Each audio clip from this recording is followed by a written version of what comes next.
যখন গাফিলতি সৃষ্টি হয়ে যায়, কোন বান্দার অন্তরে যখন গাফিলতি সৃষ্টি হয়ে যায়, সেই গাফিলতি তার অন্তরের মধ্যে কি প্রভাব ফেলবে জানেন, কি আচর করবে জানেন?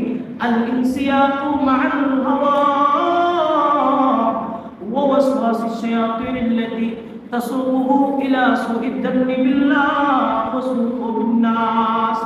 যখন কোন বান্দার অন্তরে পরিস্থিতি সৃষ্টি হয়, যখন কোন বান্দার অন্তরে গাফিলতির সৃষ্টি হয়, সেই গাফিলতির কারণে তার অন্তরের মধ্যে প্রভাব পড়বে। সেই প্রভাবের কারণে সে নিজের নফস মোতাবেক আমল করবে, নিজের চাহিদা মোতাবেক আমল করবে। আল ইনসিয়াকু মা'আল হাওয়া, নিজের মন যেটা বলবে সেটা করবে, গুনার কাজ হোক ভালো কাজ হোক, নিজের মন যেটা করবে যেটা বলবে সেটা করবে। ওয়াল ওয়াসওয়াসিশ শায়াতিন আল্লাতী তাসুকুহু ইলা সুইদ দান্নি বিল্লাহি তাআলা ওয়া বিন নাস।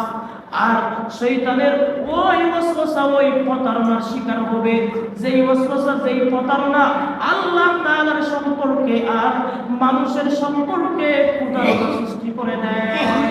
শয়তানের পিছনে পড়ে যাবে। শয়তান যেই ওয়াসওয়াসা দিতেছে, যেই কুমন্ত্রণা দিতেছে, শয়তানের কুমন্ত্রণার অনুসরণ করবে।